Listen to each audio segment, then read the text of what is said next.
Bom, então tá iniciando aí a gravação. Estamos compartilhando essas imagens. Então, vamos lá, pessoal. Revendo, né? Os três pilares, né, do sistema financeiro internacional é o Banco Mundial, que faz as transações, né, que regula as transações entre os bancos centrais de cada país e grandes bancos, né, que podem também operar Gilberto, seu mundialmente. áudio está cortando. Meu áudio está cortando? Peraí. Vê se melhorou agora, peraí. Vê se está melhor. Ficou melhor. Tá. Vamos lá, então. Começar de novo. No mundo, pessoal, a gente tem basicamente três pilares, né, do sistema financeiro internacional, que é o Banco Mundial, o Fundo Monetário Internacional e os bancos centrais de cada país, tá?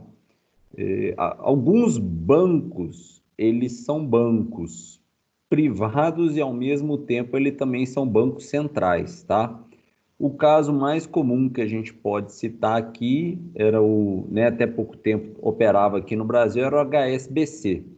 O HSBC, ele é o Banco Central de Hong Kong, né, lá do país, vamos chamar assim, entre aspas, de Hong Kong.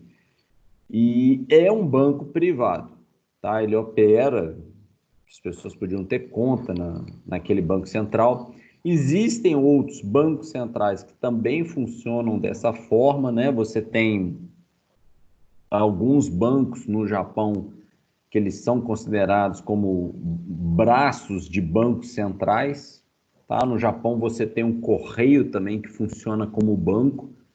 Isso é até curioso, quem depois quiser mais detalhes, a gente pode conversar mais sobre isso. O Correios no Japão, ele funciona como uma espécie de banco central, não intervindo na economia, é claro, mas sendo um grande fundo, tá? O Fundo Monetário Internacional é quando os países precisam de dinheiro emprestado, eles recorrem realmente ao Fundo Monetário Internacional. E o Banco Mundial também é um banco que faz empréstimo, tá? A grande diferença entre o Banco Mundial e o Fundo Monetário Internacional, essa diferença já foi maior, tá, gente? Ela está cada vez mais parecido, tá? Então, o que acontece, tá? O Banco Mundial, ele empresta o que eles chamam assim de dinheiro carimbado, tá?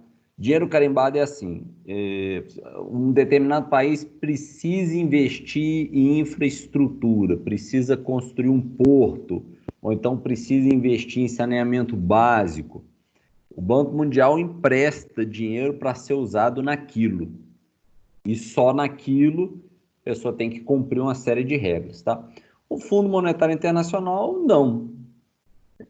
Um banco pede dinheiro emprestado, aceita pagar a taxa que o Fundo Monetário está cobrando, e aquele país usa o dinheiro meio que para o que tiver a fim de usar, tá? Não tem, vamos dizer assim, um lastro, não tem um acompanhamento, tá? Bom, vamos para a próxima etapa aqui. Deixa eu clicar aqui. Bom, esse slide aqui, pessoal, temos algumas alterações, tá? O Conselho Monetário Nacional, isso não mudou, CMN, ele é formado pelo ministro da Fazenda, pelo ministro do Planejamento e Orçamento, não.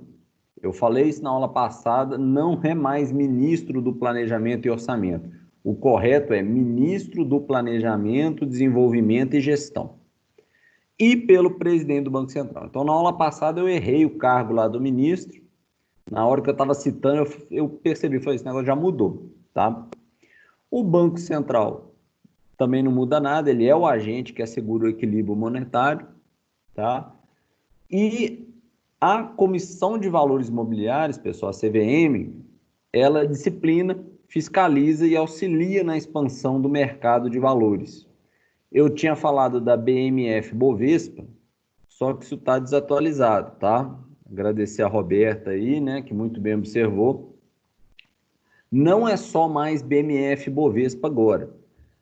A BMF Bovespa, ela se juntou com a CETIP, eu vou explicar o que é CETIP, então virou o B3, eles chamaram de Brasil, Bolsa e Balcão. Algumas pessoas perguntam, poxa, Gilberto, mas o certo não seria ser BBC, de BMF, de Bovespa e de CETIP, CBBC? O certo seria, pessoal, agora BBC é uma rede de comunicação inglesa, a sigla ela já estava, né, registrada, direito autoral, essas coisas, então não seria possível, tá? Então eles bolaram CB3, tá? Brasil, Bolsa e Balcão, porque junta três grandes setores, né, num único local, vamos dizer assim, e, e ficou esse nome, né, de Brasil, Bolsa e Balcão.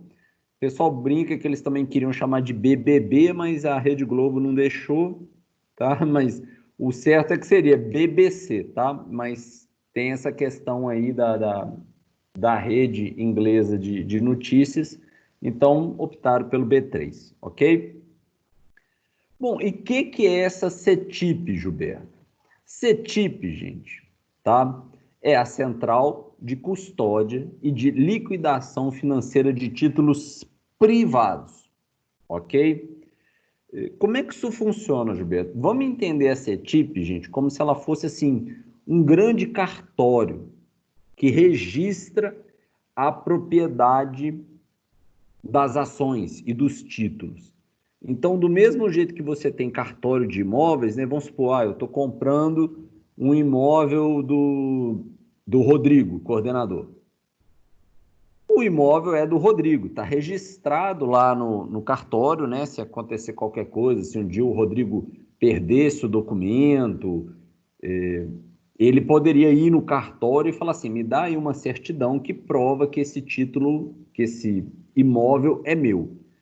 Quando o Gilberto vai lá e compra o imóvel do Rodrigo, eu tenho que levar ao cartório esse documento, esse contrato de compra e venda, e o cartório então vai lá e registra que aquele imóvel que era do Rodrigo agora pertence ao Gilberto.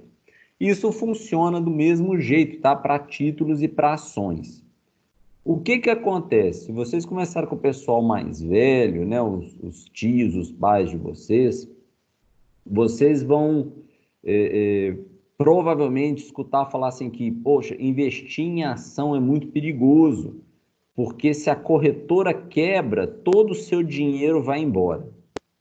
Vou explicar um pouco o que é isso, tá? A CETIP, ela está lá para registrar transferência. Então, vamos para um exemplo aqui agora mais voltado ao mercado financeiro. Vamos supor que eu comprei 1.000 ações de uma empresa qualquer, tá? Usiminas, o Gerdau, não importa a ação. Eu fui lá e comprei 1.000 ações. Eu posso transferir essas ações para o meu nome. Eu posso ir lá na CETIP e falar, olha, CETIP, as ações de número tal até número tal, que pertenciam ao fulano, agora pertencem a mim. Eu apresento, né, o comprovante de aquisição e a CETIP, então, ela registra que aquelas ações pertencem a mim, coloca o meu CPF e tal, não sei o quê. É claro que a CETIP cobra um valor por isso. É um valor, gente, muito baixo, tá? É um valor muito baixo quando comparado ao valor das ações. Quem quiser depois a gente entra até em detalhes, mas estou falando assim, é coisa de centavos por ação, tá? O que acontece? Tem muita gente que às vezes compra uma ação para vender ela no mesmo dia. O cara quer pegar uma variação ali de 0,5%, de 0,30%. Eles são chamados de day trader, ou seja, são aqueles que operam no mesmo dia. Eles compram e vendem as ações no mesmo dia. Alguns fazem isso até mais de uma vez, tá? Já existem até robozinhos que fazem isso. A pessoa chega lá de manhã e fala assim, se a ação tal chegar em tal valor é para comprar. E se comprar, se a ação subir 0,5%, você já pode vender.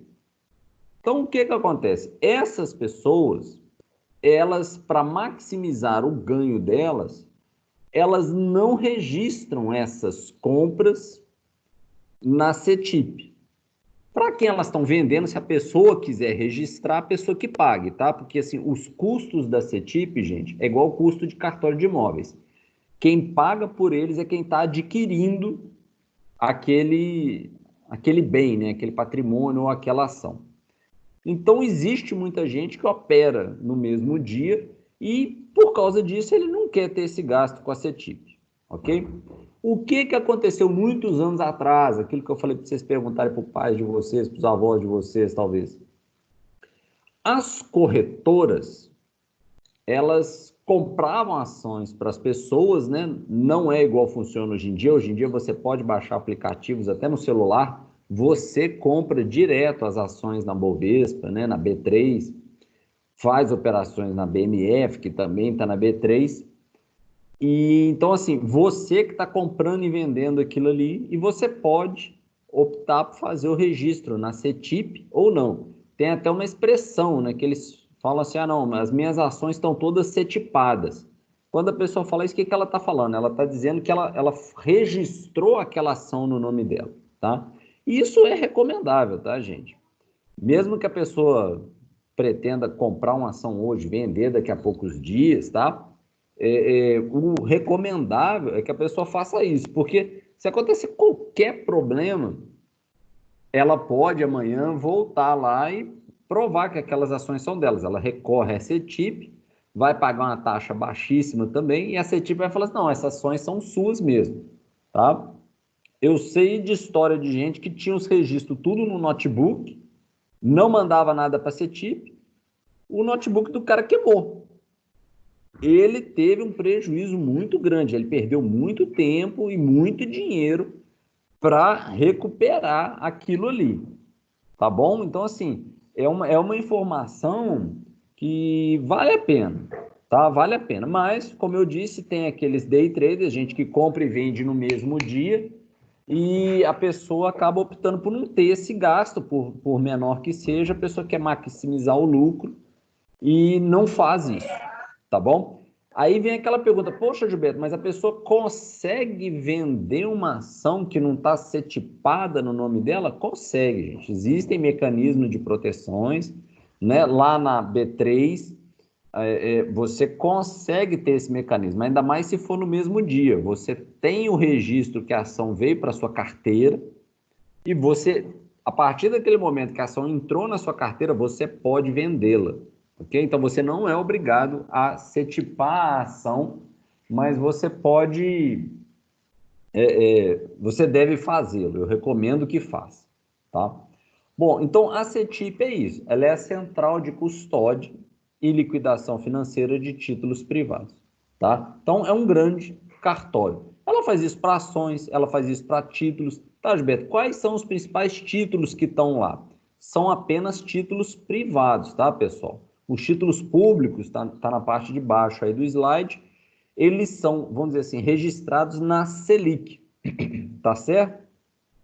Gilberto, eu sou proibido de registrar um título público na CETIP? Não, não é. Se você chegar lá e quiser registrar um título público na CETIP, eles vão aceitar. Mas é aquele negócio, pessoal, é como se fosse, né, cartórios diferentes.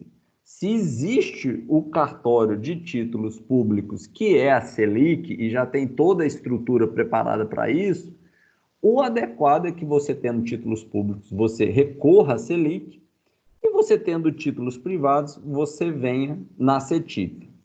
Eu acredito, tá, que em breve o mercado deve caminhar para isso. Você vai ter uma fusão, mais uma fusão, tá, da Selic com a B3. Você vai passar a controlar títulos públicos também na B3, tá? Mas voltando ao caso, quais são os títulos privados que são registrados lá? Bom, você tem CDB, você tem CDI. CDB é certificado de depósito bancário, tá, pessoal? É quando as pessoas físicas ou as empresas, elas depositam dinheiro nos bancos. É uma aplicação financeira, então é o certificado de depósito bancário. Você tem o CDI, que é o Certificado de Depósito Interbancário. Tá? O Certificado de Depósito Interbancário é quando um banco empresta ou deposita dinheiro nos outros bancos. É o CDI, Certificado de Depósito Interbancário.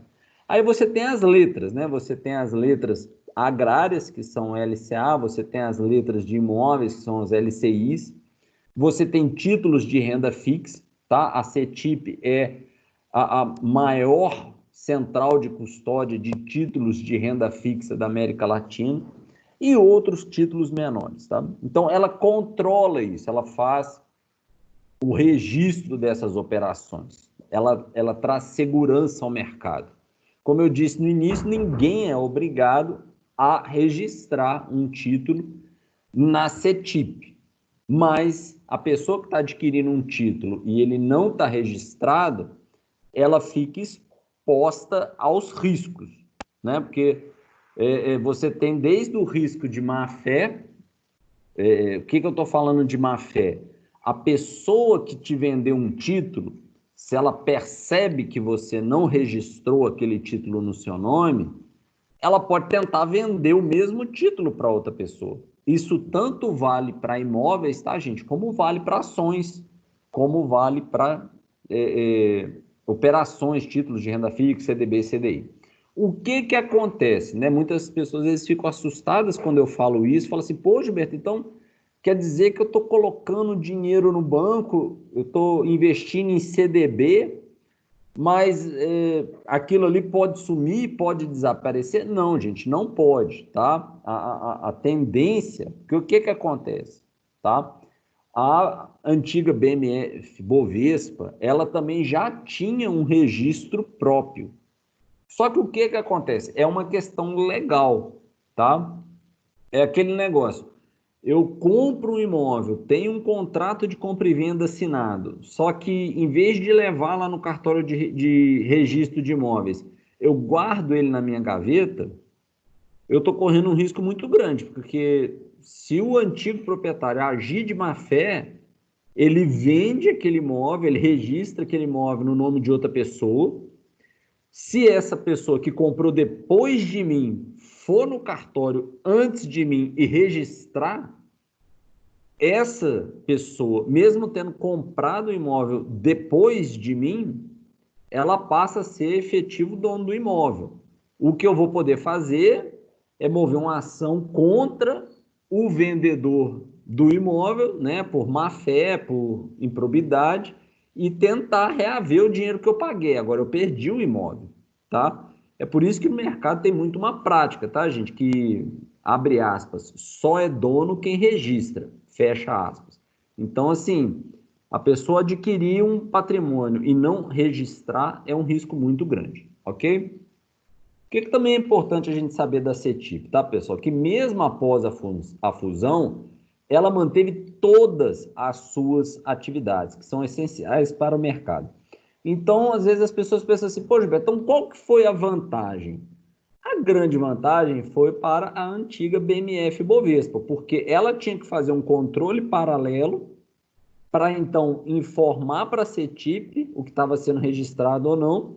Com a fusão, a BMF Bovespa, né, a parte da BMF Bovespa que fazia esse controle paralelo, guardava arquivos paralelos de milhões de transações por dia, deixou de ser feita. Então foi um grande ganho, tá? E termina esse slide lembrando que os títulos públicos eles são registrados na Selic. Gilberto, qual a sua opinião? Você acha que isso foi bom para o mercado, isso foi ruim para o mercado? Olha, gente, a minha opinião é que foi as duas coisas, tá? Foi bom para o mercado, você reduziu o custo das operações, você tem ganho de liquidez, porque você consegue fazer as coisas tudo no mesmo lugar, né? Apesar de que hoje tudo isso já era virtual, né? E continua sendo virtual, você continua, você consegue fazer tudo no mesmo lugar, né? Porque imagina a questão de comparando com imóveis, igual eu estava falando. Antes, imóveis ainda é assim, tá? Imóvel você tem que ir num cartório, lavrar uma escritura de compra e venda, emitir essa escritura de compra e venda por um cartório de notas, e então você vai em outro cartório, que é o cartório, né, é o chamado RGI, né, de registro de imóveis, e registrar aquilo em outro local. Tá? Atualmente, com imóveis, você ainda tem que fazer isso fisicamente. Você tem que ir num cartório, pegar o documento, sair de lá e levar em outro cartório. Quando você junta tudo isso, você simplifica a operação e você ganha em segurança. Tá? Por outro lado, isso é um pouco ruim. O que é um pouco ruim, pessoal, é porque é importante todos sabermos que a B3 é uma empresa privada. E como toda empresa privada, ela corre o risco de quebrar. Então, assim, o que acontece? Nós estamos concentrando todas as operações do Brasil em uma única empresa. Então, nós perdemos aquele controle paralelo, porque antes você tinha a BMF Bovespa, que fazia um controle, e você tinha a CETIP, que fazia também o controle. Então, vamos supor, né? Claro que seria uma situação trágica, mas vamos supor, se antigamente a CETIP tivesse qualquer problema e quebrasse, nós temos os registros na BMF Bovespa. E vice-versa, né? Se a BMF Bovespa tivesse qualquer problema, igual as corretoras tiveram, né, num passado não tão distante assim, você tinha CETIP para garantir, ou seja, você tinha como se fosse assim, duas empresas te garantindo. E atualmente nós temos uma empresa só. Claro que se você perguntar isso no mercado, o pessoal fala assim, ô Gilberto, mas não tem chance nenhuma da B3 quebrar. Se a B3 quebrar é porque o Brasil quebrou. Eu nem gosto quando as pessoas fazem as comparações, gente, porque em tese o Brasil já quebrou uma vez, né? No governo Sarney deu calote e parou de pagar todo mundo, tá? Mas o fato é esse, realmente ficou mais prático, ficou mais barato. Agora, se a gente olhar de fora, realmente está um pouquinho menos seguro. É claro, pessoal, que o pessoal, assim, que as empresas que estão lá dentro, né, os técnicos, o pessoal de infraestrutura, de TI, eles não estão lá brincando, eles sabem a seriedade do que eles estão trabalhando. Então, com certeza, esse negócio tem assim, tem backup do backup do backup, tá?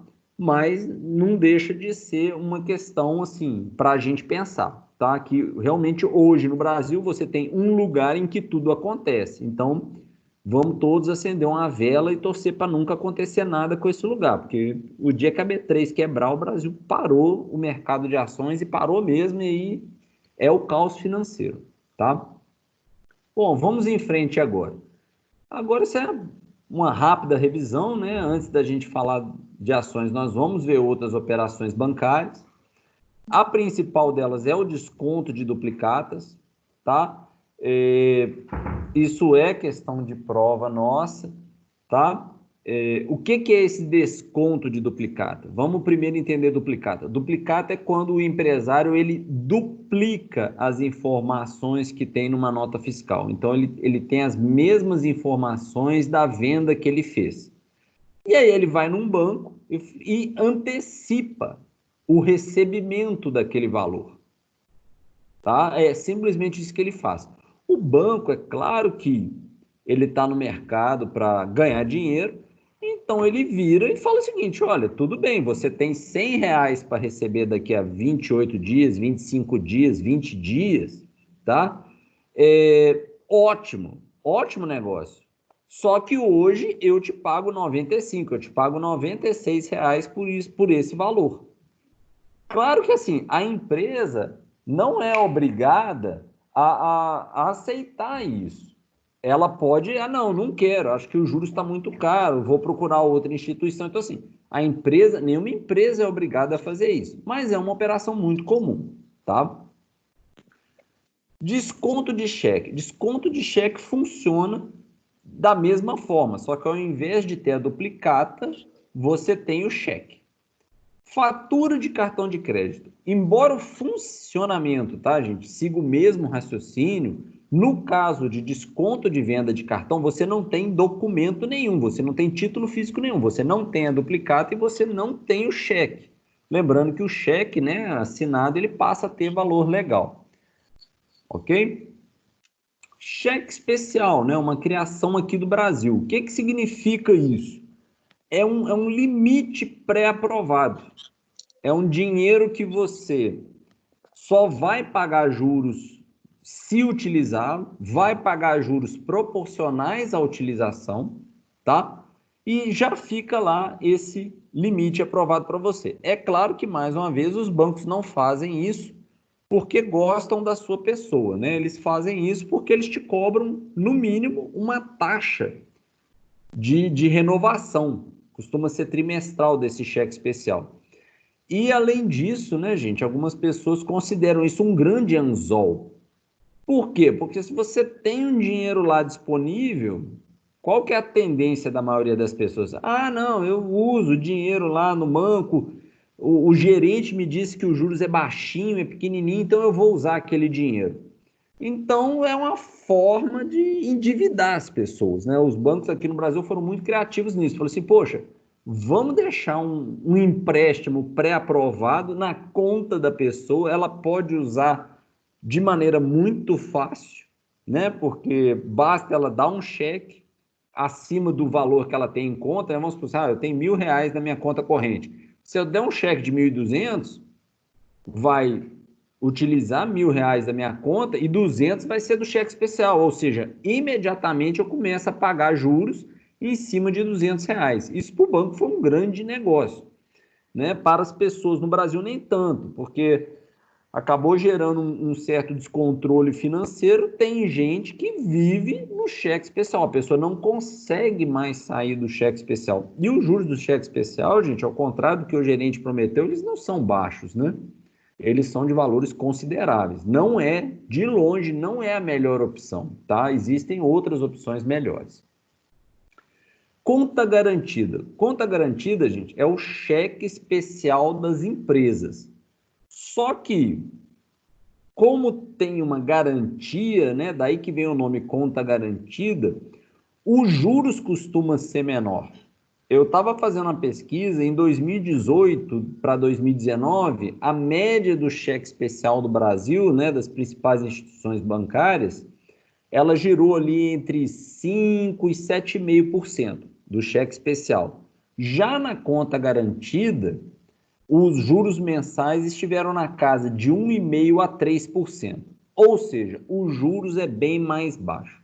Algumas pessoas me perguntam assim, poxa, Gilberto, a garantia, então, ela realmente consegue fazer os juros cair tanto assim? Consegue, nós até vamos estudar isso mais à frente, mas na verdade, gente, o que acontece é o seguinte, as empresas, normalmente, elas são administradas, elas têm gente, vamos dizer assim, mais atentas ao que está acontecendo dentro das empresas. Então, os bancos perceberam que para atrair as empresas para essa modalidade de empréstimo, eles teriam que cobrar taxas menores. Enquanto que as pessoas, né, tem muita gente que não sabe fazer conta direito, os bancos falam assim, a pessoa nem sabe quanto é que está pagando de juros, vamos cobrar 8, 9, 10% aí, que a pessoa vai pagar e não vai nem perceber quanto está pagando de juros. Então, existem as duas coisas, tá? Os juros da conta garantida realmente são mais baixos por causa da garantia que é adicionada, isso é fato, mas também é verdade que a diferença dos juros de conta garantida para os juros de cheque especial são porque as pessoas não têm conhecimento financeiro tão elevado como a maioria das empresas tem. Elas, às vezes, desconhecem vários empréstimos melhores que elas poderiam estar fazendo. Bom, vamos em frente. Contrato de mútuo. Bom, gente, contrato de mútuo, 2 pontos. Tem o mútuo financeiro, eu empresto dinheiro, recebo dinheiro mais juros, e tem o mútuo material, que eu empresto uma coisa e eu recebo de volta também aquela coisa, tem que ser a mesma coisa, mais os juros, né? Na aula passada eu dei o exemplo de carvão. É muito comum entre as siderúrgicas ter um empréstimo de carvão. O interesse da empresa que está emprestando carvão para outra nem sempre é os juros, tá? Quanto está ganhando de juros, porque o juro costuma ser muito baixo, 2, 3, 5% ao longo de 6 meses.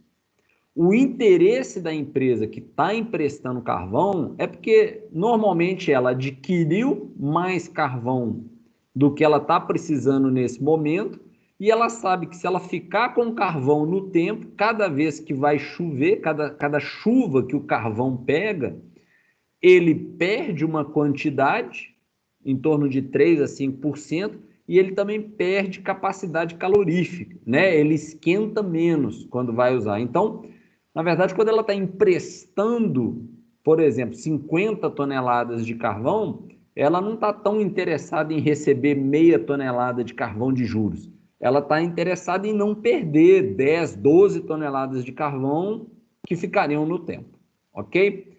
Bom, o que é importante, Gilberto? Qual que é a diferença principal entre contrato de mútuo e conta garantida? O que você vai perguntar na prova? Bem, pessoal, o que eu vou perguntar na prova é algo assim. O contrato de mútuo, o que a gente precisa entender? Contrato de mútuo, eu estou pagando juros o tempo todo pelo valor total. Então, se eu for num banco, fizer um contrato de mútuo de 100 mil, o banco vai me cobrar juros em cima de 100 mil do dia que eu peguei o empréstimo até o dia que eu quitar aquele empréstimo. E essa data é conhecida, tá, gente? Normalmente, eu não posso chegar no banco antes e falar assim, olha, eu consegui o dinheiro de volta antes, eu quero antecipar o vencimento. O banco não quer nem saber. Tem data de início e data de fim. Eu pago todos os juros o tempo todo. Na conta garantida, se eu vou num banco e pego 100 mil também de limite de conta garantida, o que acontece? Eu só vou pagar juros pelo período que eu usar e pelo valor que eu utilizar. O que significa isso? Vamos continuar com esse exemplo. Eu pego um contrato de mútuo de 100 mil, mas na hora de usar eu consegui um desconto, eu consegui um abatimento, eu só preciso gastar 85 mil reais. O banco que me emprestou os 100 mil reais, ele não quer nem saber o que eu vou fazer com esses 15 mil que estão sobrando. Isso é problema meu. Eu não posso ir lá e amortizar o contrato de mútuo. O banco vai me cobrar todos os juros sobre todo o dinheiro, ok? E da mesma forma que eu disse antes, se eu receber antes do que eu estava esperando, dificilmente o banco vai aceitar uma liquidação antecipada. Por outro lado, na conta garantida, o que acontece? Eu peguei um limite de 100 mil reais. Se eu só preciso de 80, eu vou pagar juros em cima de 80. Se eu conseguir reduzir o valor antes, ainda que não seja totalmente, né, mas eu vou lá, amortizo 20 mil, amortizo 30 mil, eu passo a pagar valor dos juros somente em cima do valor que eu estou devendo. Ok? Isso faz as pessoas pensar o seguinte, poxa, Gilberto, então ninguém vai querer fazer contrato de mútuo. Não é bem por aí, pessoal, porque é uma operação muito interessante para os bancos, tá? Ela funciona para os bancos como se fosse uma renda fixa. Então, os bancos, eles costumam ter taxas de juros muito atrativas para contrato de mútuo. É claro que, conforme eu falei antes, o banco não vai permitir que você amortize esse contrato, nem vai permitir a liquidação antecipada. Ele está te emprestando aquele dinheiro naquele período, você vai pagar juros sobre tudo o tempo todo. Gilberto, e na prática das empresas, como é que isso funciona? Bem, pessoal, imagine uma empresa, vamos pegar uma situação hipotética aqui. Imagine que você tem uma empresa que ela quer fazer um investimento, né, quer adquirir equipamentos novos, quer fazer uma ampliação lá dentro da empresa, e ela não sabe exatamente quando que vai gastar, nem quanto.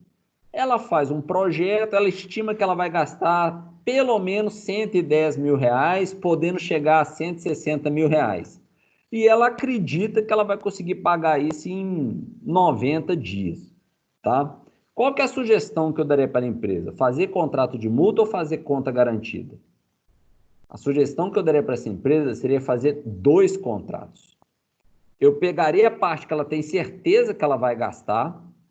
Por exemplo, né, vamos pegar uma margem de segurança. Vamos supor o seguinte, ela vai fazer um contrato de mútuo de 110 mil pelo período de 90 dias e ela faz também um empréstimo, uma conta garantida, um limite de, pode ser até maior, pode ser de 80, 90 mil reais pelo mesmo período. O que acontece? Ela tenta colocar a data do mútuo dela o mais perto possível da data do desembolso. Então, ela realmente só vai pegar o dinheiro quando ela começar o investimento que ela está interessada em fazer. E caso o valor do investimento supere o que ela estava imaginando, aí ela vai utilizar a conta garantida. Por que eu daria esse tipo de recomendação? Porque a empresa ela vai estar se aproveitando do menor juros que é cobrado no contrato de mútuo, e como ela está fazendo uma operação junto com a conta garantida, ela também não vai ficar pagando juros à toa. Porque se ela tivesse pego só um contrato de mútuo, 200 mil, por exemplo, ficaria lá dinheiro parado, entre aspas, né? E a empresa teria que pagar juros sobre isso. É claro que algumas pessoas podem comentar assim, poxa, Gilberto, mas o dinheiro não vai ficar parado. Se o dinheiro sobrou, a empresa pega o dinheiro que sobrou e aplica no banco. Tudo bem, pessoal. É claro que isso é o recomendável a se fazer. Mas, por outro lado, também é importante ter em mente que o que acontece? Por melhor que seja a aplicação que você vai conseguir no banco, ela não vai ser o suficiente para pagar integralmente os juros que você está pagando. Ou seja, fazer um grande contrato de mútuo, se sobrar dinheiro, a empresa está tendo um prejuízo. Esse prejuízo vai ser menor, né, se o dinheiro for aplicado em algum investimento bancário. Mas ainda assim a empresa vai estar tendo uma perda. Por isso que o ideal é você ter conhecimento de vários tipos de operação e às vezes mesclar. Faz um pedaço mútuo e faz outro pedaço conta garantida. Ok? Bom, vamos em frente. Finame. Finame é um financiamento específico, ele serve para comprar determinados equipamentos, tá? De empresas cadastradas junto ao BNDES. Ele só serve para comprar aquilo que o BNDES acha que você precisa comprar. Não é um dinheiro que você pega no banco e gasta do jeito que você quer, não. Ao contrário, para fazer essa operação, para você ter uma ideia, você entra em contato com o Finame, você informa o que você está querendo adquirir, ele faz a triangulação com a empresa que vende e o BNDES manda o dinheiro para a empresa que vende aquilo que você quer adquirir. Você nem recebe esse dinheiro não transita por dentro da empresa. Ok? O leasing, eu falei bastante do leasing na aula passada, né? As questões que levaram até uma série de judicializações. Vamos nessa aula ser bem objetivo, tá, gente? O leasing ele funciona como um aluguel. É um aluguel que no fim do período você teria a opção de adquirir aquele bem, tá? E lembrando também, né, que a diferença assim, o aluguel eles são para coisas imóveis, é um prédio, é um galpão, e o leasing ele funciona para bens transportáveis, né? Você tem veículo, você tem máquina, você tem equipamento, ok? Só que o leasing, como eu já disse na aula passada, vem enfrentando bastante dificuldades aí. CDC, crédito direto ao consumidor. É o contrato de mútuo para pessoas físicas, pessoal, só que ele tem uma particularidade. Enquanto o mútuo é um pagamento único, tem modalidade também de mútuo, tá, em pagamento parcelado, mas normalmente o contrato de mútuo ele é um pagamento único e é feito para as empresas.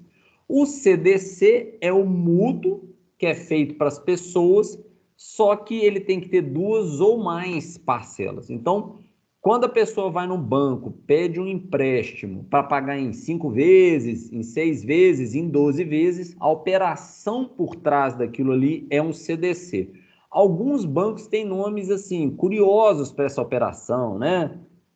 Os bancos são muito criativos, eles colocam nomes, fantasias nessa operação mas no fundo o que está sendo feito, a operação é um CDC, que é o crédito direto ao consumidor.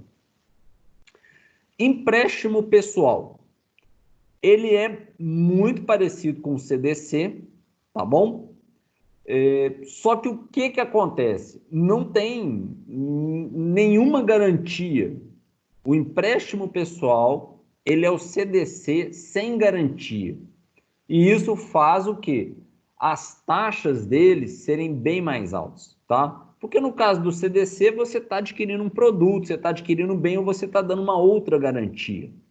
No caso do empréstimo pessoal, o banco está simplesmente emprestando um dinheiro, você vai pagar aquele valor mensalmente, mas não tem garantia, ok? Contrato de câmbio funciona quando uma empresa está importando produtos, ou seja, ela vai chegar no Banco Central ou em algum banco, né, conveniado com o Banco Central, vai entregar uma quantidade de reais para esse banco e virar para o banco e falar o seguinte, olha, por favor, banco, pague 100 mil dólares para essa empresa lá nos Estados Unidos, ou pague não sei quantos ienes para essa empresa lá na Ásia, e assim sucessivamente, tantos euros para a empresa lá na França, na Itália.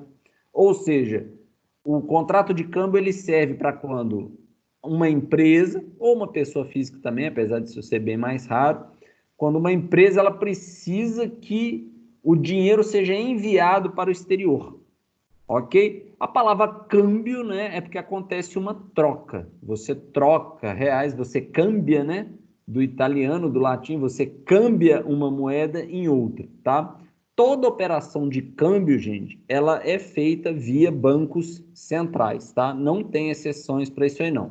Tem aquele caso daqueles doleiros que vocês escutam falar muito aí na imprensa, mas essa não é a situação legal, não, tá? Então, assim, tem essa situação quando a empresa precisa que pague uma outra lá fora na moeda estrangeira, vamos chamar assim, e tem quando a empresa brasileira vendeu produtos para o exterior, ela vai ser paga em dólares ou em euros, só que ela precisa converter, ela precisa cambiar essas moedas em reais, né? Porque a única moeda que se comercializa no Brasil, oficialmente, são os reais, tá certo? Contratos múltiplos. Contratos múltiplos, gente, assim, teoricamente ele existe, tá? Você poderia fazer um contrato que ele é parte mútuo, parte conta garantida, parte câmbio, só que isso é muito complicado de você operacionalizar, de você controlar isso. Então, o que acontece na prática é você fazer 2 ou 3 contratos, cada um numa modalidade, tá certo? Bom, pessoal, então revimos a aula passada, vamos entrar agora numa matéria mais nova, vamos chamar assim, tá? Questão de garantia. Eu falei em conta garantida, eu falei em garantias, mas o que são essas garantias, Gilberto? Quais são as principais garantias que os bancos podem exigir ou as principais garantias que você pode oferecer para os bancos? Antes da gente estar propriamente nas garantias, gente, é muito comum os alunos, as pessoas me questionarem, falam assim, ô Gilberto, mas você acha justo o banco pedir garantia? Eu acho isso muito errado. Olha, gente, eu nem concordo e nem discordo, tá? Mas eu acho o seguinte, você está pedindo dinheiro emprestado para o banco. O banco não é obrigado a te emprestar dinheiro. O banco, para te emprestar dinheiro, o dinheiro é do banco. Ele pode exigir algumas coisas.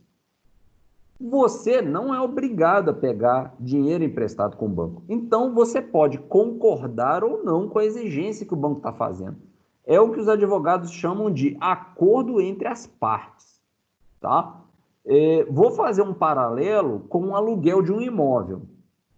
Vamos supor que eu sou dono de um imóvel e eu quero alugar esse imóvel para uma pessoa. Como o imóvel é meu,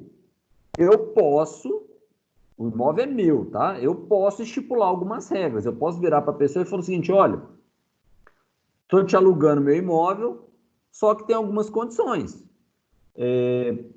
Não, você não vai fazer daí uma república, porque no prédio que esse apartamento está é proibido.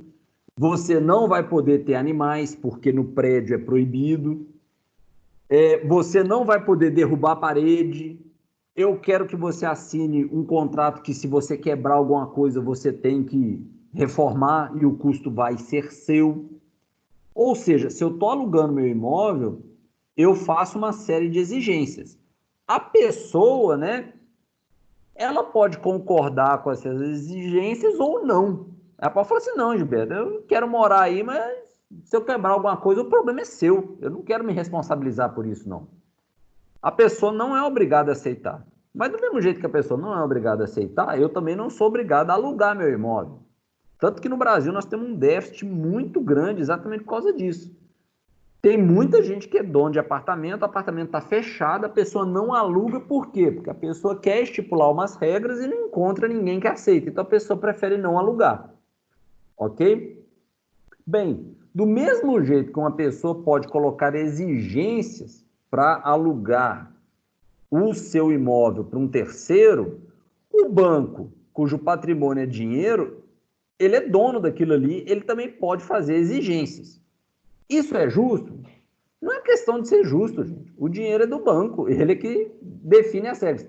Ele não estando exigindo algo que é proibido por lei, cabe ao cliente aceitar ou não. Vou dar um exemplo. Financiar um imóvel. Quando eu fui financiar um imóvel, o banco virou para mim e falou assim: tudo bem, Gilberto, a gente vai financiar seu imóvel, só que o imóvel que nós estamos financiando, ele vai ficar em garantia do contrato. E você não vai poder vender o imóvel enquanto você não quitar sua dívida comigo. Foi uma condição, foi uma garantia que o banco me pediu. Eu podia não aceitar. Qual que ia ser o resultado? O banco não ia me emprestar o dinheiro.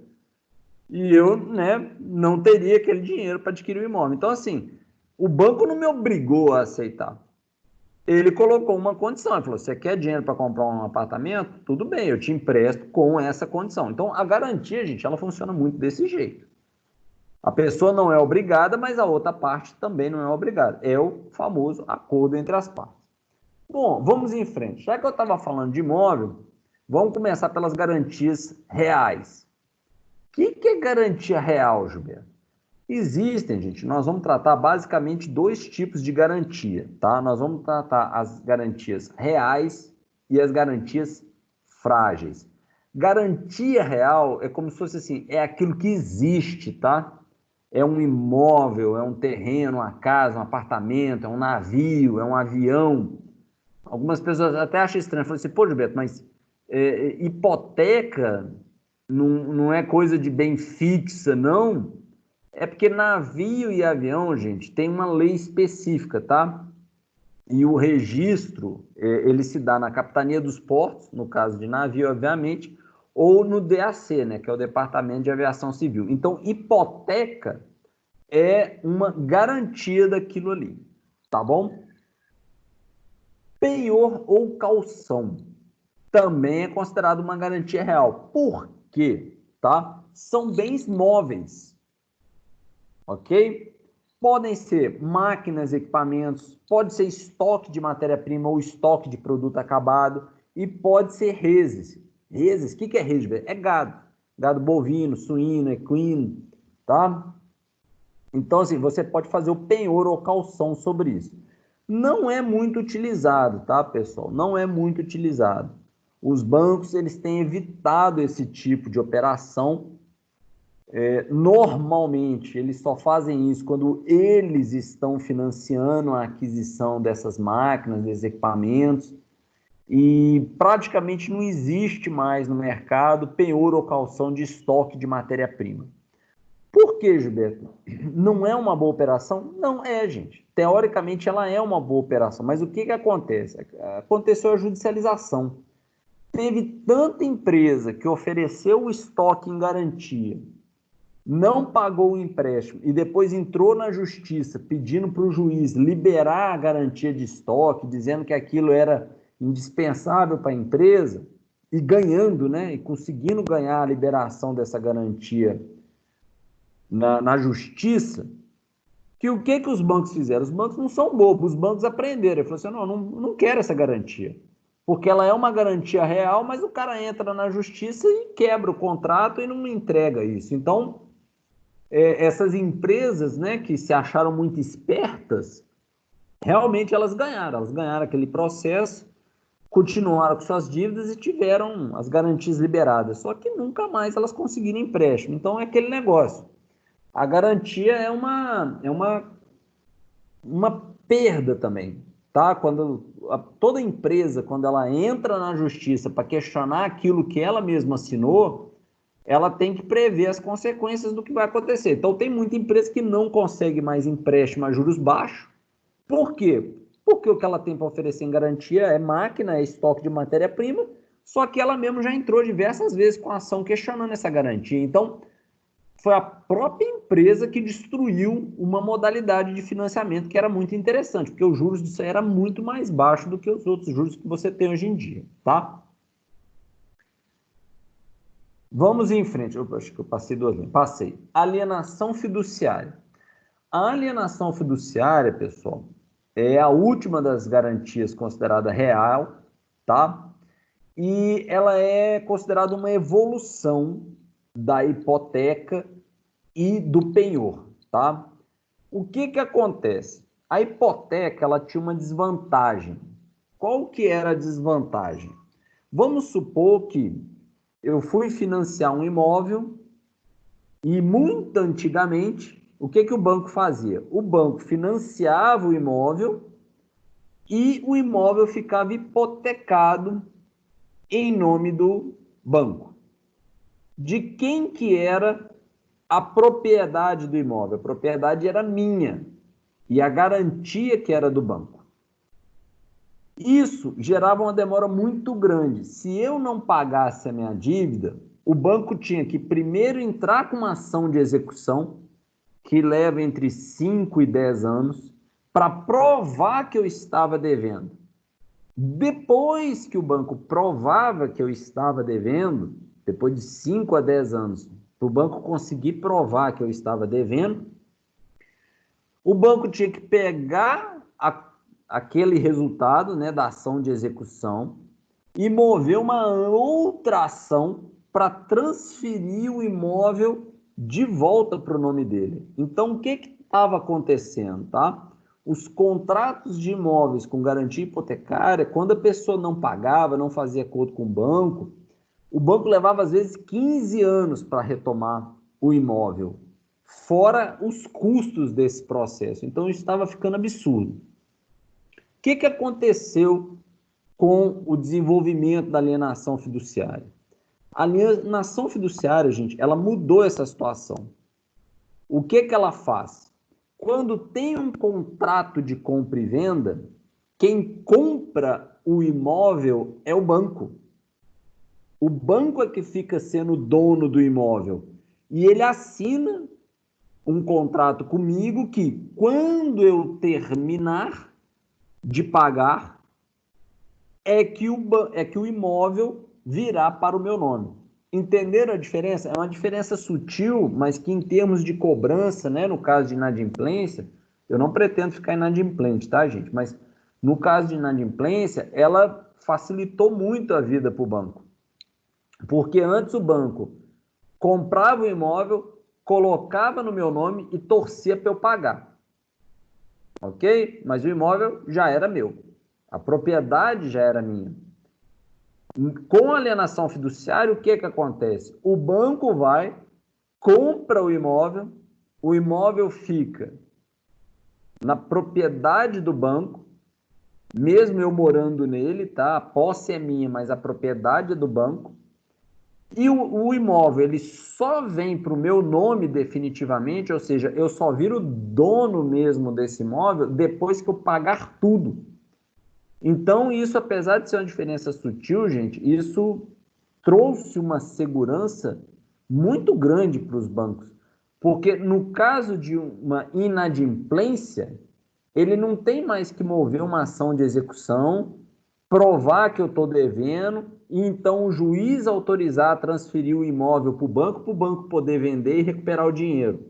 No caso da alienação fiduciária, o imóvel já é do banco. Se eu parar de pagar, o banco simplesmente tem que mover uma ação, tá, de recuperação desse imóvel, me tirar daqui. Porque o imóvel já é dele, ele não tem que fazer toda aquela volta, aquela ação de execução, tá? Ou seja, mudou o interesse. O interesse agora em não ficar inadimplente é meu, porque eu sei que se eu não pagar esse empréstimo que eu tenho junto ao banco, eu posso perder grande parte do que eu já paguei. Ô, Gilberto. Oi. Matheus aqui falando. É só uma dúvida. Eu fazia estágio na prefeitura e tinha muito dessa questão de restrição. Lá que você fazia um pagamento de um débito com o governo, vamos dizer assim, você pagava mais, você tinha um direito de restrição. E nisso vinham uns processos de ITBI, que é esse caso, mais ou menos, você falou.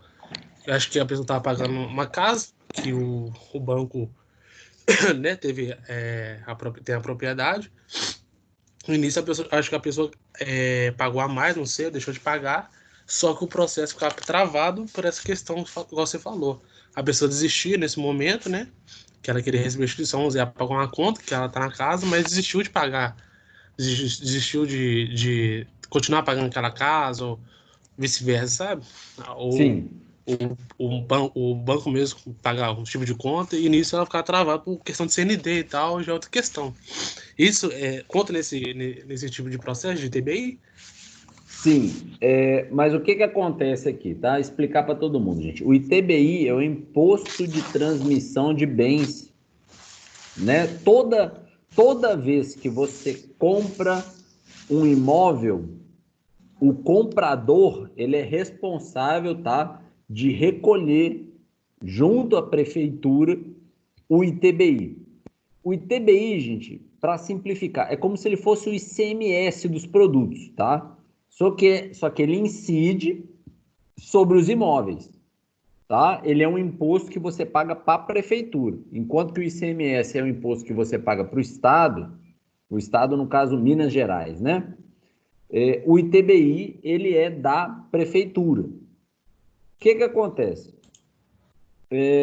Quando eu vou comprar o banco, quando eu vou comprar um imóvel, né? O que o banco exige? O banco exige que esteja registrado lá no cartório de título de documentos essa transferência e exige o pagamento do ITBI, tá?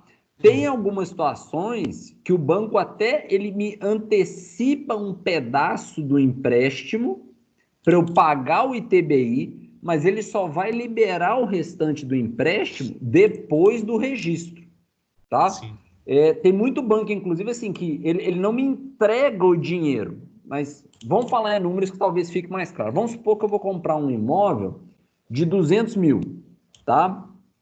O ITBI, a alíquota dele é de 2,5%. Então, se eu for comprar um imóvel de 200 mil, além de pagar 200 mil para o vendedor, para quem está me vendendo aquele imóvel, eu tenho que ir na prefeitura, emitir uma guia de pagamento de ITBI, colocar lá o valor, né, da transação, tá? E pagar 5 mil reais para a prefeitura. Muitas vezes, o que o banco até faz? Eu viro para o banco e falo assim, poxa, mas você só vai liberar o dinheiro depois que eu pagar o ITBI, mas eu não tenho dinheiro para pagar o ITBI. Aí o banco até fala assim, não, então vamos incluir aqui no valor do seu empréstimo, vamos incluir o ITBI. Ok? E aí, em vez de me emprestar 200 mil, o banco me empresta 205 mil. Só que para evitar de eu pegar esse dinheiro, né, e fazer alguma besteira com ele, o que o banco costuma fazer? Fala o seguinte, ó, você vai na prefeitura ou contrata um despachante para ir na prefeitura, pega a guia do ITBI e traz aqui no banco, que o banco vai pagar o ITBI. Não sai nunca esse ITBI. Te garanto. Exatamente, tá? Então, assim, o banco, gente, ele tá preocupado, ele tá muito interessado em te emprestar dinheiro. mas a primeira coisa que ele está preocupado é em receber esse dinheiro de volta. Tá? Exatamente. Então, é aquilo que eu estava falando no início, gente. Os bancos, de forma geral, eles estabelecem uma série de condições. Eu não sou obrigado a aceitar. Por outro lado, o banco não é obrigado a me emprestar. Gilberto, mas você aceita as coisas que o banco te pede? Olha, gente, eu costumo aceitar desde que elas sejam razoáveis e de que eu esteja percebendo uma redução nos juros. Eu vou fazer uma comparação aqui, tá? Quando eu fui financiar um imóvel uma vez, eu cotei em vários bancos. Teve banco que pareceu ser muito legal comigo, sabe? Ele falou assim, não, Gilberto, aqui, nós confiamos em você. O dinheiro do ITBI eu deposito na sua conta. Você vai lá e paga o dia que você quiser. Tá, depois você traz aqui o registro. O dia que você trouxer o registro, a gente implanta a operação. Enquanto isso, fica lá, fica usando dinheiro mesmo e tal. Pode até parecer para o leigo, para algumas pessoas, fala assim, não, Gilberto, mas esse banco está sendo muito melhor para você do que o outro banco que está exigindo essa série de coisas, que está exigindo que você leve a guia do ITBI lá para ele pagar, que leve o registro no cartório para liberar o dinheiro. Ah, esse banco está te exigindo coisa demais, fica lá no primeiro. Bom, gente, aí nós vamos naquela expressão de que não tem almoço grátis, né? É claro que aquele outro banco lá, ele está me emprestando dinheiro com menos exigências, de uma maneira mais facilitada, por uma única e exclusiva razão. Ele está me cobrando mais caro nos juros. Você pode ter certeza. Tá?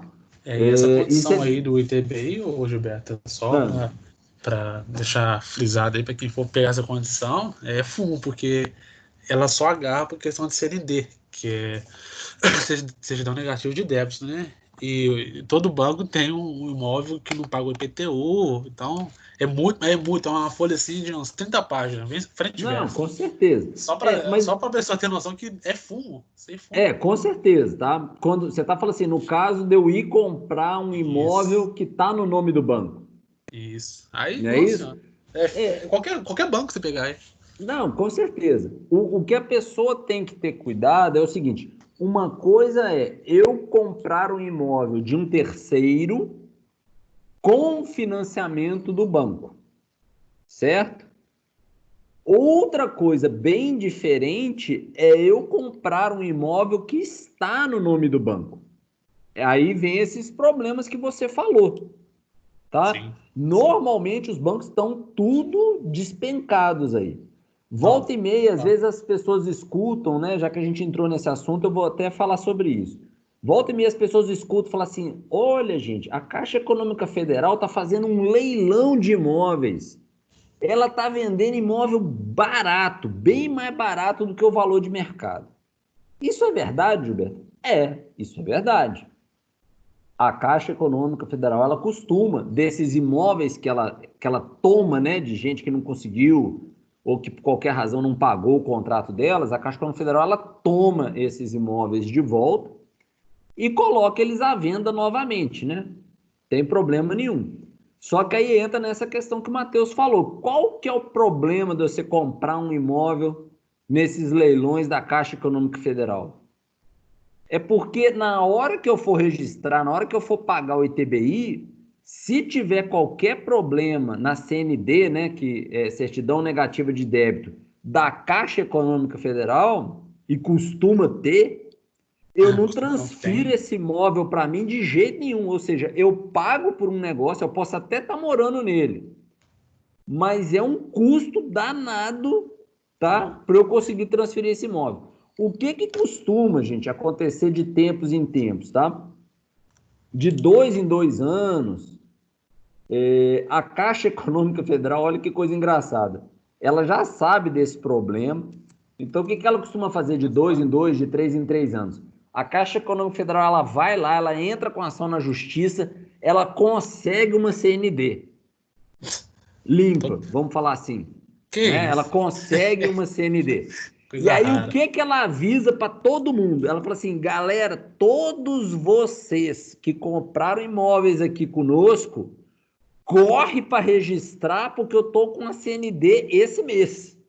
Mês que vem ela já caduca, vocês não vão conseguir de novo. Então você vê aquela correria nos cartórios porque naquele mês a Caixa tá com a CND disponível, né?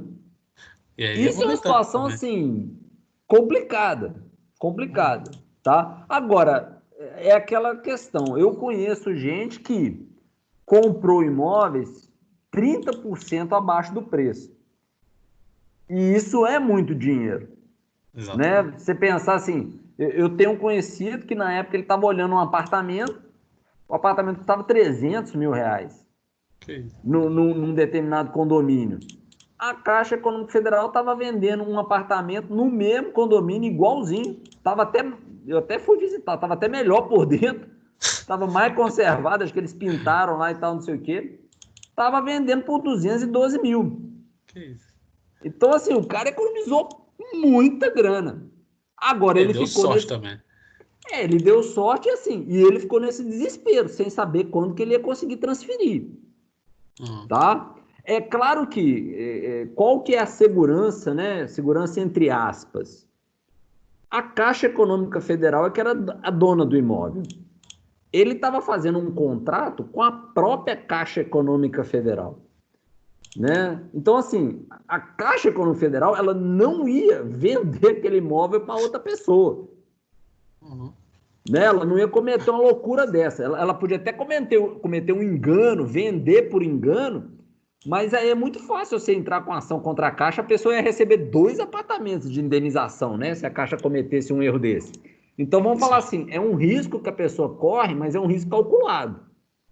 Vocês até podem perguntar assim, poxa, Gilberto, você faria isso? Não, eu não faria. Sabe? Por mais tentador que seja o desconto, eu não iria pegar 212 mil e colocar na mão da Caixa Econômica Federal e ficar torcendo para amanhã tudo dar certo, não. Né? Porque a Caixa Econômica... É igual a questão que eu te falei aí, que ela deixou a CND dela livre e tudo, né, limpinha. Só que momentando, porque só da Caixa que eu me lembro, ela tinha dívida de CND lá de 1900 e alguma coisa, Não, 92. a Dali Caixa pra Econômica frente. Federal, cara, ela deve até os avós de Adão lá, bicho, porque Exatamente. é Ali muito complicado. fumo total. Mas assim, volto a dizer, eu conheço caso, igual eu citei, foi a condição da pessoa, Sim. a pessoa não está arrependida, e vamos falar assim, não deu nada errado, né? Porque o imóvel não está no nome da pessoa, mas a Caixa Econômica Federal, que é a dona do imóvel, não vai cobrar dele, porque ele pagou a dívida. Sim. Qual que é o problema, né? Vamos dizer assim, entre aspas. Se esse cara quiser vender esse imóvel, ele não consegue. Porque, na verdade, o imóvel não está no nome dele, né? O imóvel ainda está no nome da Caixa Econômica Federal. E até mesmo se Tá? tiver o tipo de problema, igual a questão de pagar uma conta de luz a mais, vamos dizer, pagar uma conta de luz que é R$300, ele paga R$600, paga 2 vezes sem querer. Ele tem esse direito de receber esse dinheiro de volta, né? Ele tem o direito de restituição. E, meu filho, ele pode sonhar com esse dinheiro aí que não vai receber, não. Porque tem nome da Caixa, igual que você falou. Mas eu vou até te dar uma tranquilidade, tá? Boa. Quando Bom, você paga uma conta de luz em duplicidade ou uma conta de água em duplicidade, isso já tem um tempinho, já tem uns 8 meses que foi decidido lá no STF. tá. Tá bom. As concessionárias de água e de luz, elas são obrigadas a te ressarcir na próxima conta. No máximo em 2 contas. É muito trabalho Tá? nessa CEMIG, né? Não, mas eu falo por questão que eu É por isso que trabalhava eu estou te lá, dando essa cara. notícia. Então, assim, o que acontece? Vamos supor, você pagou 2 contas de luz repetida. A CEMIG é obrigada a te devolver na próxima conta, integralmente. Só não vai te devolver integralmente se, por exemplo, se a sua próxima conta for menor. Entendeu? Vamos supor, você pagou 2 vezes uma conta de 300 e a sua outra conta veio 250. O que vai acontecer? A CEMIG vai abater 100% dessa segunda conta sua e ainda vai sobrar 50 para deduzir da outra, entendeu? Sim. Agora, se a pessoa preferir, ela pode até ir lá na Semig ou na Copasa e pedir transferência para conta bancária e tal, não sei o quê, mas a pessoa fica 2 horas e meia na fila, né? Hoje em dia ninguém tem 2 horas e meia de tempo a perder, não. Tá? É porque você recebe, porque até então, quando a última vez que eu saí de lá foi em 2016, então, né? Muda muita coisa. Menos mal isso aí. Mas mudou muita coisa mesmo. Eu vou te falar, e é o certo, né, cara? Tá A passando Semig hora, tem né? como verificar que a conta foi paga em duplicidade, a Copasa tem como verificar. Então, assim, não tem porquê, né, ficar dificultando a vida das pessoas, não. Até Tá? porque tem todo inquilino, né? Apesar de Exatamente. da Caixa, o inquilino tá lá, né? Bom, mas, então, voltando aqui um pouco ao assunto, depois dessa volta, acho que foi uma adição bem interessante, bem importante. Então, assim, o que essa alienação fiduciária, pessoal, ela trouxe? Ela trouxe mais segurança para os bancos, porque com ela, o dono do imóvel é o banco. O imóvel só passa para o comprador depois que quita todas as dívidas e todos os impostos. Então, aumentou a segurança para o banco. Gilberto, isso foi bom ou isso foi ruim, né? Voltando naquela questão. Eu acho, pessoal, que no fim das contas isso foi bom para todo mundo. Por quê? Porque com essa mudança, mais bancos se interessaram pelo financiamento imobiliário. Tá? Não sei se todo mundo vai lembrar, mas, por exemplo, 10 anos atrás, financiamento de imóvel era só Caixa Econômica Federal. Os outros bancos não queriam nem saber desse negócio. Com a evolução dessa modalidade, né, da alienação fiduciária como garantia real, hoje você consegue financiar imóvel nos principais bancos. O Itaú, o Bradesco, o Banco do Brasil, os principais Santander, ou seja, hoje todos os bancos financiam isso. E isso, no fim das contas, acabou beneficiando o consumidor final, porque se você tem uma competitividade, você consegue uma taxa menor. Vou dar meu exemplo próprio mesmo. Quando eu fui financiar meu imóvel, eu cotei na Caixa, eu cotei no Banco do Brasil, eu cotei no Itaú. E o que me deu o menor preço, o menor juros, né, foi o Itaú. Então, eu acabei optando pelo Itaú. Só que o Itaú virou para mim e falou assim, é alienação fiduciária, tudo bem? Eu falei, não, tudo bem. Eu quero é pagar menos pelo empréstimo. Tá? Pra vocês terem uma ideia de comparação, eu estou pagando por ano no Itaú R$3.500 a menos do que eu estaria pagando na Caixa Econômica Federal pelo mesmo empréstimo.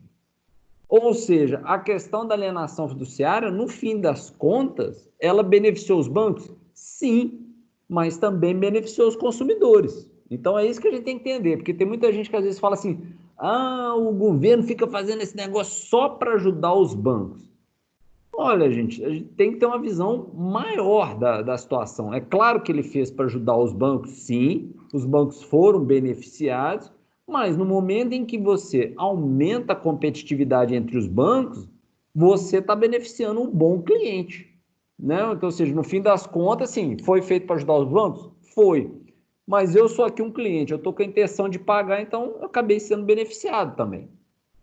Muita gente reclamou desse negócio da alienação fiduciária, tá? Mas, assim, minha sincera impressão de que achou ruim essa questão da alienação fiduciária quem estava planejando dar calote.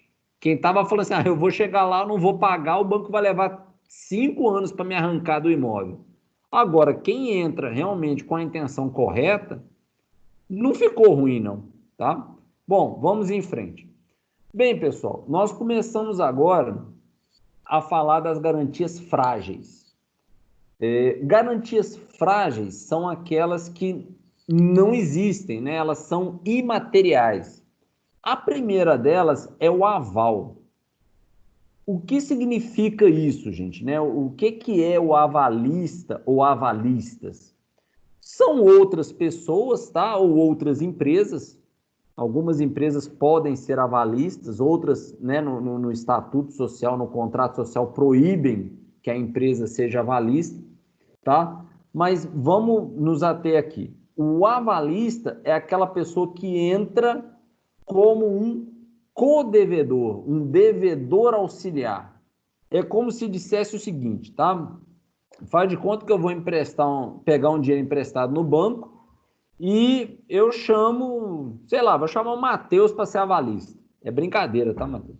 Então, assim, o que acontece? E o Matheus vai lá, comparece, né? Ele acredita na minha pessoa, ele vai lá e fala, não, vou ser avalista do Gilberto Sena. Então, eu fui lá no banco, peguei um empréstimo de 10 mil reais, por exemplo, assino um contrato e o Matheus vem e assina como avalista. O que significa isso, Gilberto? Significa que, se amanhã eu não pagar, o banco vai tentar cobrar de mim e, ao mesmo tempo, vai tentar cobrar do Matheus também. Ok? Então não vou, não. É claro que tem duas situações nessa história, tá? Estou falando do avalista, tá bom? No caso do avalista, vamos supor que... Tá, é só exemplo, tá, Matheus? Não é para você preocupar, não. Vamos supor que o banco está cobrando dos dois, tá? Está cobrando do Gilberto e está cobrando do Matheus. E por qualquer razão, o Matheus fala assim, pô, mas eu não posso ficar com o nome sujo, eu não posso ficar com a ação de banco contra mim. O Matheus vai lá e paga os 10 mil reais. Ok? Acabou por aí? Não, não acabou por aí, não. O Matheus, ele fica sendo credor. Ou seja, o Matheus, ele passa, no momento em que ele paga a dívida, ele passa a ter direito de cobrá-la de mim. Vocês entenderam a situação? Acaba sendo, então, assim... assumindo como é que isso. fala? Você assume o débito, mas você tem direito à cobrança. Tá? Você tem direito, né, à cobrança.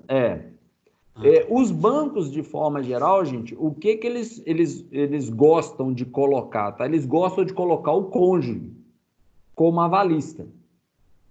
Por quê? Né? Porque, às vezes, alguns empréstimos eles são de prazo longo e acontece alguma coisa no meio do caminho e ele fala assim, não, olha, eu vou cobrar de um dos dois. Mesmo que amanhã eles decidam divorciar e separar e tal, não sei o quê, cobrando dos dois, eles que se entendam, um que cobre do outro depois. Ok? Como eu estava dizendo no início, gente, empresas podem ser avalistas, sim. O que impede isso, Gilberto? Algumas empresas, tá, para evitar problemas, elas colocam no contrato social, né, quando a empresa limitada tem contrato social, ou quando é SA, ela coloca no estatuto social, que ela não pode ser avalista. Então, assim, às vezes um sócio quer pegar dinheiro emprestado, o banco costuma virar e falar assim, não, eu te empresto, mas eu quero que a empresa seja avalista. Tem que olhar se o contrato social da empresa permite, tá bom? Porque se não permitir, não adianta nada a pessoa assinar lá e não tem valor legal. Amanhã não pode cobrar, ok? Vamos em frente. Fiança. Gente, muito cuidado ao ser fiador de alguém, tá? Por quê? Vamos entender isso aqui. A fiança, ela funciona como um superaval, tá? Qual que é a diferença, Gilberto? Qual que é a diferença, então? Tá? Vamos voltar naquele mesmo exemplo, né? Eu fui, peguei um dinheiro emprestado no banco e o Matheus foi o avalista e não paguei. Naquele exemplo, o banco cobrou de mim e cobrou do Matheus.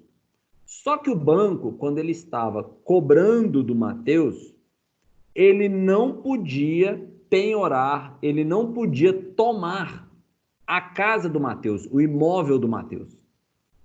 O avalista não permite isso, ok? No caso do fiador, se eu não pago o empréstimo, o banco pode cobrar do fiador, inclusive no imóvel residencial dele, ok? Isso está lá na lei, a lei permite isso. Poxa, Gilberto, mas você não acha isso muito errado? Eu falei assim, olha, não, o que eu acho errado é não informar as pessoas desse risco, tá? Porque isso traz uma garantia maior para o banco, Diversos empréstimos, acho que todo mundo já ouviu falar essa expressão, principalmente contrato de aluguel, os bancos costumam pedir um fiador, tá? O que significa isso? Isso dá muito mais segurança para quem está emprestando dinheiro. Só que é um risco muito maior para quem está sendo fiador, tá, pessoal? Então eu costumo dizer o seguinte: se alguém algum dia te pedir para ser avalista, você pensa bem, você analisa e decide se você aceita ou não. Por outro lado, se alguém algum dia te pedir para ser fiador, você nem pensa bem não, tá, gente? Você vira e fala assim, ó, não dá. Porque fiador, gente, o negócio é complicado. É bem complicado, tá? Bom, vamos em frente. Warrant. Eu costumo dizer que essa é a garantia mutante, né? É a garantia Wolverine, tá?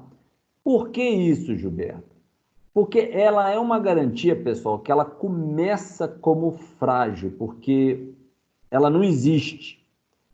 Só que depois ela aparece, ela se torna real, ou seja, é uma garantia que começa como frágil e termina como real.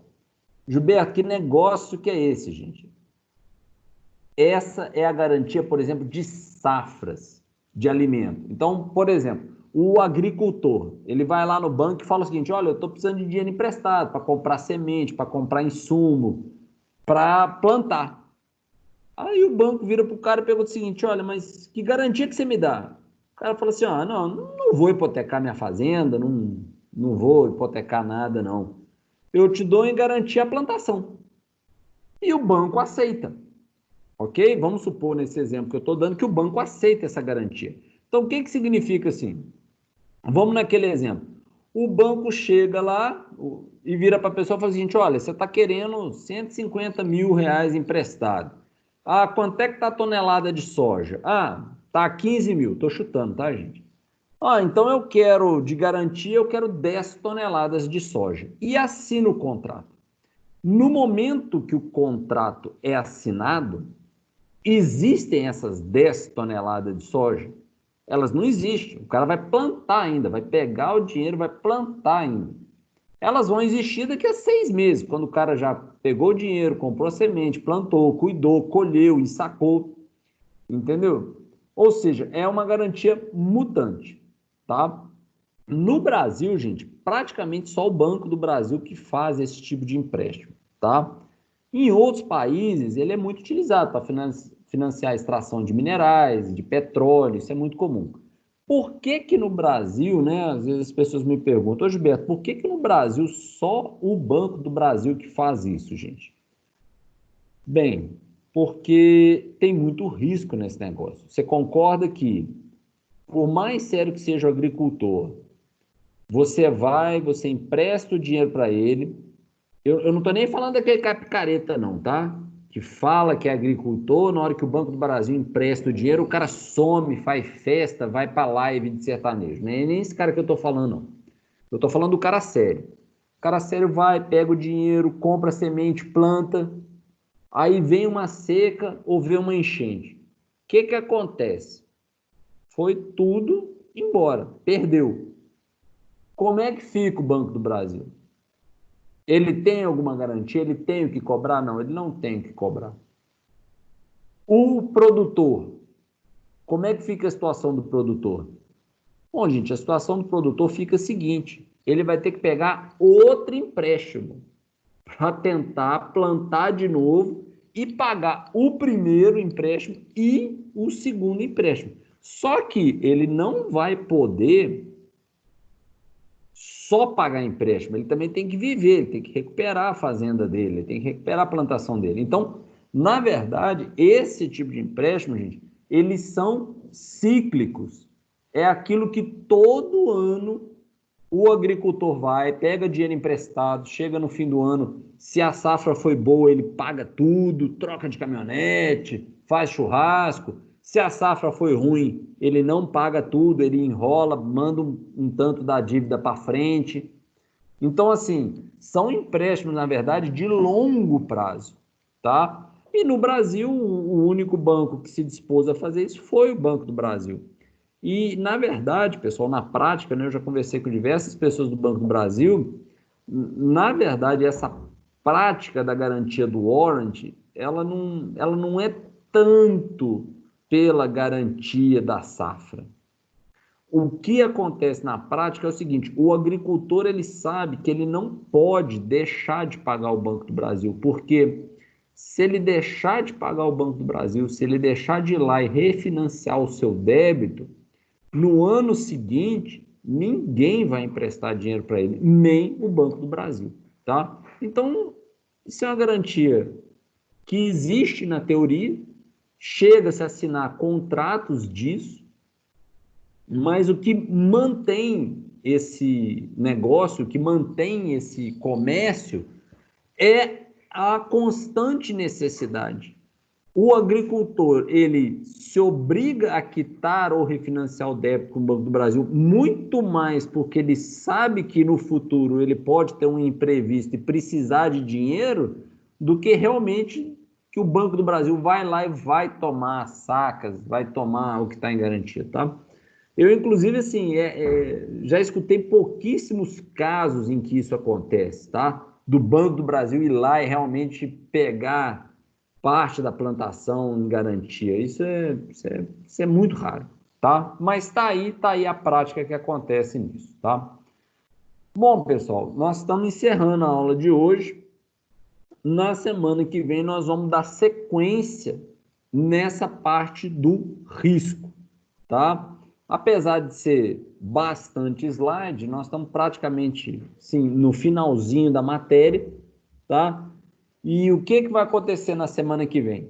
Na semana que vem, nós vamos ver essa parte do risco e no sábado, tá? Já vai ter a nossa parcial 2. Então, o que eu estou sugerindo para vocês na semana que vem? Vocês deem uma vista nessa aula, tá? Dê uma revisão nessa aula. Assim que eu tiver o link lá para o YouTube, eu vou mandar para vocês, tá? E venham com possíveis dúvidas, porque a aula que vem eu vou falar desse resto da matéria e vou